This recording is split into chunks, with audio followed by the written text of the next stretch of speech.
Hi, everybody. Welcome to Winsight Live. I'm John Springer with Winsight Grocery Business in New York. I'm here with Kat Martin, Content Director at Winsight Grocery Business in Chicago. Also in Chicago, Brett Dworsky, Associate Editor at CSP. And in Denver, Winsight Grocery Business's newly named Editor-in-Chief, Jen Straley. Congratulations, Jen. Congratulations. And we're here also, as always, with Phil Lempert. Phil, I want to start with Kroger had their big earnings announcement this morning for the first quarter. Period ended May 23rd. Sales up 19.1%. Comps up 19% excluding fuel. Digital sales up 92% and was triple digits during, March and April. He said, the message from Kroger is the investments we've made in Restock Kroger over the last 2 years that have made things difficult for us have given us a little bit of momentum, which true at the end of last year and the beginning of this year. That's helped them through. It's not exactly where they want it to be, completely finished, but that's helped it through.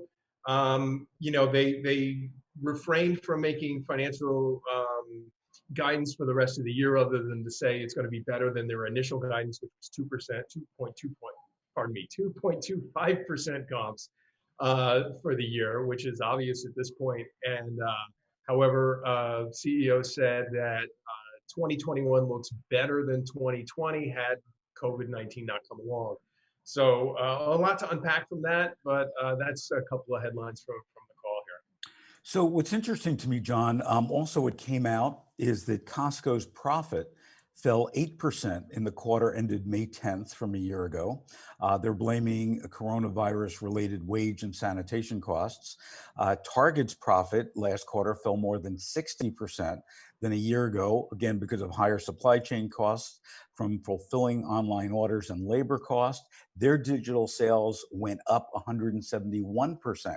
So when we look at the Kroger numbers, are we anticipating that maybe next quarter we're going to find out that their profits slid because of those higher costs, or have they really prepared properly, as you point out? Well, profits were super for Kroger because they were getting the volume. They had some pressures from fulfilling the orders, from stores, which is more expensive than other alternatives, which they're very much at work on now through Ocado. Costco's problem was, two things. One, their stores were already crowded before COVID came in.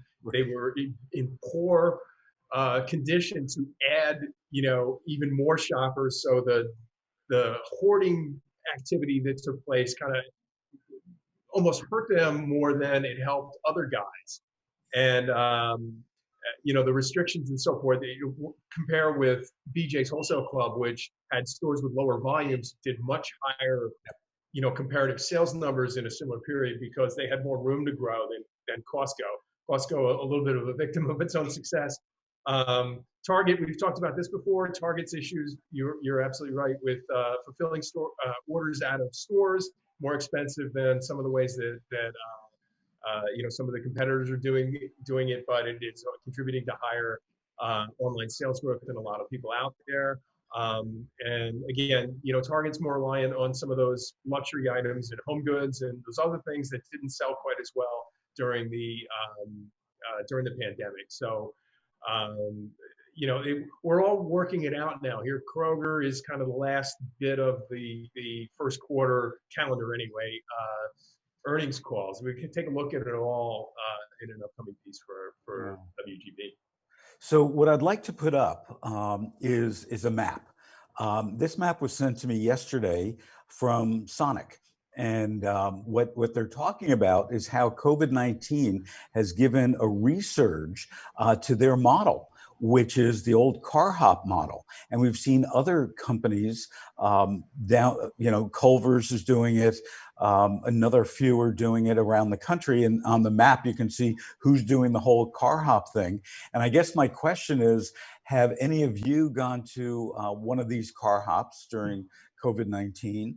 And do you think that this has some legs? And does it have any legs for whether it's C-stores or supermarkets to expand into car hops? Jen, what do you think?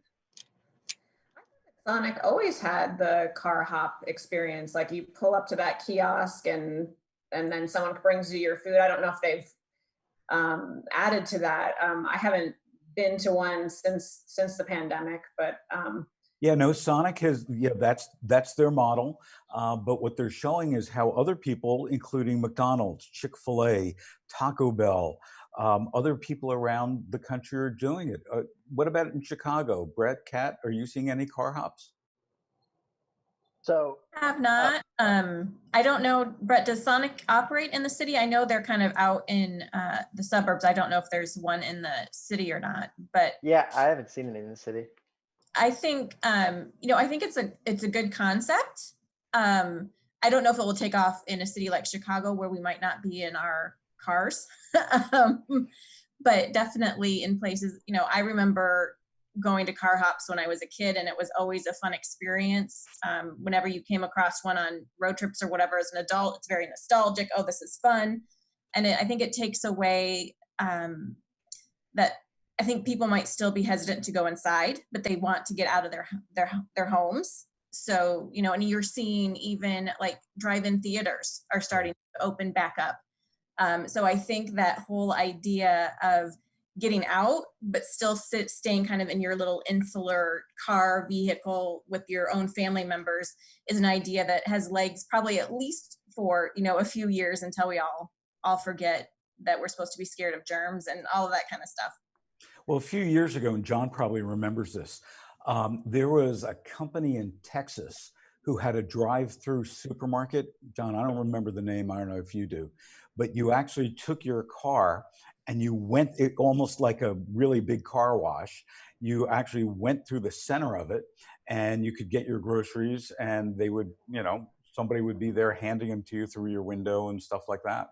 I remember that guy. I can't. Yeah, I can't remember the name. I wrote at least 2 stories about that, and I was in touch with that guy. And I was also flashing on. Look, I grew up and live outside of the Sonic Belt, so that's a store that we like to stop at while we're traveling, around. My son really loves it. You get a million drinks. I think it's a huge advantage for Sonic to have such a lead in that to begin with. It makes a lot of sense that restaurants would look at that. Now, I was flashing on a convenience store that on Long Island called Dairy Barn. I don't know if you remember those. Yeah, sure. But those were very cool. Tiny stores, Yep. 50 square feet, 2 drive-in windows on either side, a convenience store you could drive through. And I think it started off as a way for a local dairy to get their milk out to consumers. It was a little bit more convenient than delivering them to homes. It's really kind of a repeat of what we've experienced with consumers going to stores to pick up because it's more efficient than the stores delivering to them. Look, drive-in is a thing. I think I was talking to a technology company that is talking about doing these contactless pickup facilities for grocers that ideally would be drive-through. Units that could be maybe plopped in a parking lot. I'll have some more on that shortly. Obviously, look, you got to stay away from other people, have your doors closed. It makes sense. Also, what I want to do is do 2 comments here to our audience. Number one, please go onto Facebook, whether it's CSP, whether it's Grocery Business or Supermarket Guru, add your comments during our webcast. And also, special announcement, next Thursday, a week from today, we're going to have Stu Leonard Jr. On the webcast, and we'll be talking to him about the rise in food prices and how Stu Leonard has fared during COVID-19 as well. But let's get back to the stories. Jen, one of your latest stories touched my heart. Having done product reviews for, I don't know, longer than I know John, which is a long time. So, your comment, are grocery product reviews more important than ever? Tell us about that. Yeah, we keep talking about the tremendous surge in online grocery ordering.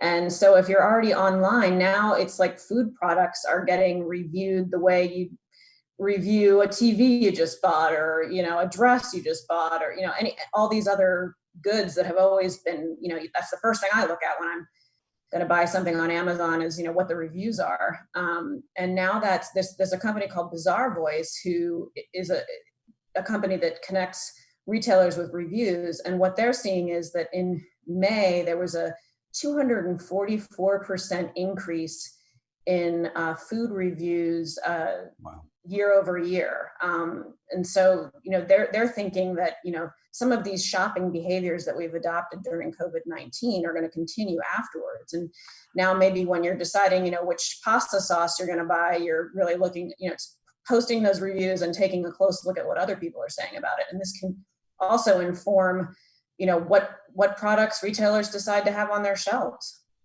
So we did a story, I want to say about a year ago, about this kid in Brooklyn. I think he's 9 years old, really into food. He has the typical Italian grandmother who cooks, and he loves to cook and stuff like that.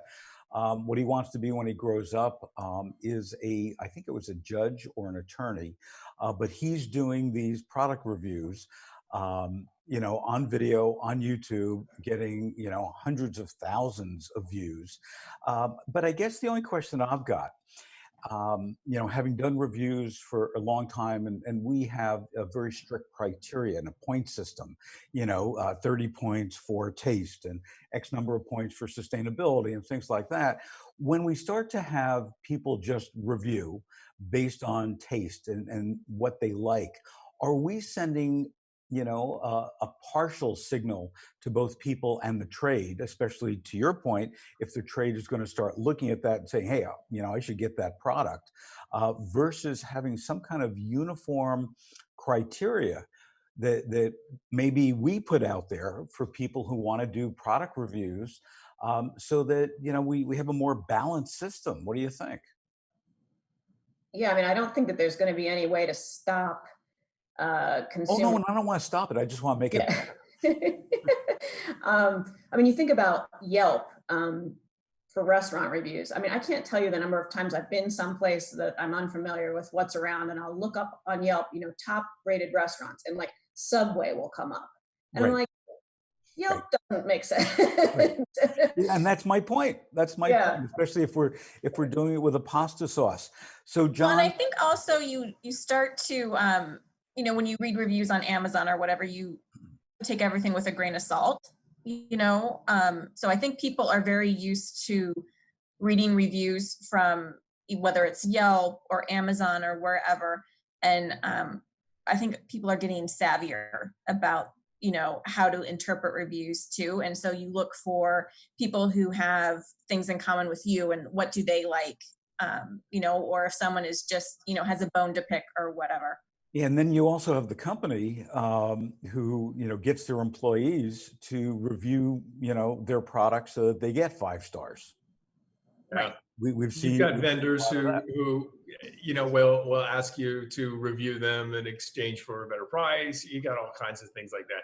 You got to mentally adjust for that, the way you mentally adjust for the home runs during the steroid era in baseball. You just kind of have to do a mental adjustment and not look at the actual counting figures necessarily. So also to those people who are online now, what do you think about product reviews? Love to get your opinion as well.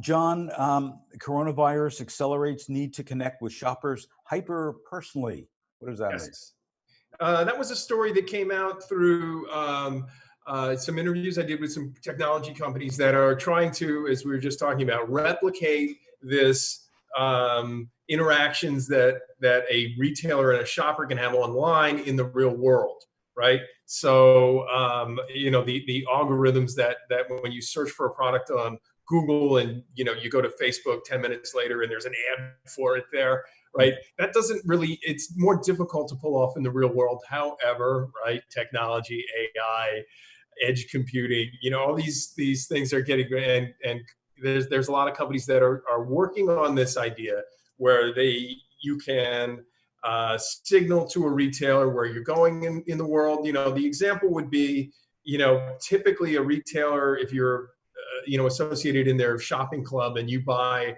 XXX, they know that you want that, and they, maybe what they don't know is what you're buying elsewhere. Well, now with your mobile phones, you're taking it where you go, you're allowing permission, you're surrendered a little bit of privacy out there. they can tell, oh, wow, this guy's going to a different store as well. This guy, this guy's doing this. So that's coming more of a real thing for supermarkets, and again, integration of physical and digital worlds colliding.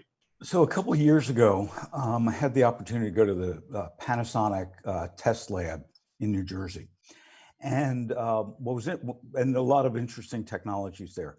But one thing that was really interesting to me that I haven't seen occur, and maybe you all have, was that while you're driving in your car, you could hold up your mobile device, point it at a billboard that had a QR code, not a tremendous QR code, but a small QR code, and actually buy the product then and there by just facing it on the billboard. I don't know what happened with that. I thought it was a really cool technology. Don't do it while driving. Yeah, You can't do it at 70 miles an hour. Yeah, I'd agree with that. yeah. So Brett, talking about C-stores, you put up a really interesting post about mystery shoppers, and tell us about that. Sure. So every year for the past few years, CSP, we've worked with a company called InTouch Insight, and they're a customer experience management firm where they help us develop a mystery shopper program, which surveys customers based off of their recent trips to convenience stores. And they go into a handful of different convenience stores across different states. So this year, the study was conducted at 18 different brands in 29 states. Wow. And they rate the store based off their experiences.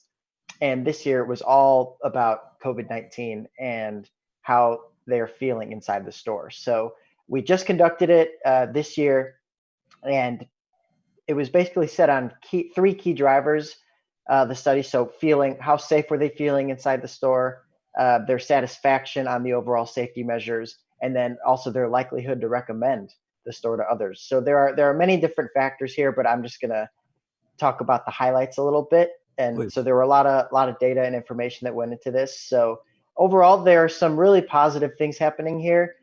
Convenience store consumers are, overall having good experiences at these locations during the pandemic. But that said, there's still a lot of work to be done regarding cleanliness and safety. So, for example, about 57% of those who went into these stores said that they saw staff inside wearing protective gear, which, over half, that's pretty encouraging, but we'd like to see that boost as well. And then of that 57%, for example, about 41 said that they saw all staff members wearing masks specifically. So again, positive, but we'd like to see some more. But then something that was a little jarring was, nearly 34% said they saw no staff members wearing protective gear. So that number is, that really pops out as something that needs to be fixed. So gear aside, there were also good cleaning practices. About half said that they saw hand sanitizer available for use throughout the store. But then again, only 22% said that they saw employees physically cleaning throughout the store, which is Wow. pretty concerning. Yeah. And the areas being cleaned included self-serve beverage areas, which were more than most, and then coffee bars, self-serve food areas. But then the PIN keypads and ATM units where you check out at the counters, only 15% of keypads were being cleaned, and then 7% said ATM units are being cleaned, which is very concerning. I mean, people are touching these all the time, so you want to have that ease to see these being clean, and that just wasn't the case here. And then I'll just end on this: the overall safety ratings. So the overall safety rating of the convenience stores was a 7.2 average, which again that's solid, but it definitely points out that there's lots of room to improve here in the space. So do you think that there will be improvement? Do you think that based on this survey that the operators are going to say, hey, we really need to do it? That's question number one. Question number two is, can they afford to do it? Because C-stores are smaller, so you have less to clean, but still you've got that added cost. that we've seen with all the supermarkets doing, where they're cleaning every half hour. I was just talking to the CEO of Rayleigh's the other day. They're cleaning every 20 minutes. Shopping carts, door handle, just everything, check stand belts, just everything. So you think, C-stores are going to wake up to this, and can they afford? So your first question, most definitely, I think there will be improvements. It depends one per region, right? So Cameron Watt, who's the CEO of InTouch Insight, I spoke with him, and we're going to have him on a podcast that's going to be next week. But he basically made a really good point. He said, because this was a nationwide study, obviously the folks who are in, where John's at in New York, where their regulations are so strict already, those numbers are going to be different than from folks in Florida or from other states that have reopened. So you have to take that into account. But yeah, I think once, C-store operators, this is still fairly new for everyone, for all of retail. We're only a couple months in, and consumer habits are constantly changing. And I think in convenience stores, because that's what we're talking about here, they're really getting the message that safety is the number one priority of folks coming into their stores. So yes, I think that 7.2 average of the safety rating will improve. And then to your second point, Phil, can they afford it? That's a really good question too. Obviously, you have the massive global chains, nationwide chains like 7-Eleven and Circle K and Casey's. There's no doubt in my mind that they can afford those and they can make those changes. Where it really gets difficult is for smaller, more local, independent convenience store operators, where they're more neighborhood one-stop shops, where they're very local in their community. People know them, and they maybe don't have as much to put into redesigning their stores and bringing in these new safety initiatives. So I would say it's going to be more difficult for those independent operators, but they can still do it as well. So this question for Jen and John and Kat, do you know of anybody who's doing this kind of audit in supermarkets? Yeah, I think that, sorry, go ahead, John. No, you got it. I think that they just, like last week maybe, someone did a study that ranked Whole Foods as the safest to shop, grocery store to shop during COVID-19 based on these kinds of measures. Got it. Yeah, I'll have to look at it. I haven't seen that. It'd be interesting to see. Yeah, I mean, what I was going to remark is, I know a guy in Arkansas that has a company called Field Agent, which is like crowdsourced. They started off doing crowdsourced merchandising, right? So if you were a brand and you wanted to see whether your product was merchandised properly in stores, rather than going out and sending your own salesman on a long route, you send the message out to a group of shoppers who go out and take photos on their phones, get small payments for each one or what have you. But they've leveraged that crowd to do all kinds of studies that we've seen come out, and they've got a really interesting blog that they're updating every week. When a new initiative comes out in the industry, and they'll send their people out to do it and take some photos, those kinds of things. Mystery Shop is cool though, Brett. We should get them to do it with our group as well. Yeah, it's a great study every year, and it's really beneficial for the C-store community to see, and I'm sure for grocery it would be great as well. Yep. So Jen, it's time for some good news. We have to have some music to play. What brings us the good news? Something cheery. Yeah. Well, the good news is that there's so many people are putting money towards important causes, millions of dollars. We've talked about Walmart and Target and people, HEB, putting their money where their mouth is. And this week, Kroger is pledging $1.5 million to the University of Louisville in Kentucky as part of its Zero Hunger, Zero Waste Fund.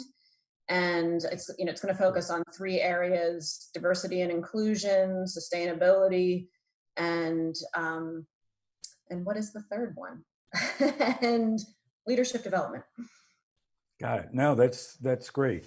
So thank you all for joining us. Don't forget all of the past episodes of Winsight Live is on Winsight Grocery Business website and Facebook page, on Supermarket Guru and Supermarket Guru's Facebook page. We're here next Tuesday, 9:30 a.m. Pacific, 12:30 p.m. Eastern. And next Thursday, very special guest, Stu Leonard Jr. is going to be with us. And he's going to talk to us about what's going on with rising food prices, what he predicts, how Stu Leonard's stores have fared during COVID-19, and just about anything else that you're going to want to ask him. All you got to do is type it right on the Facebook page and we'll ask him for you. So until then, have a great weekend and be safe.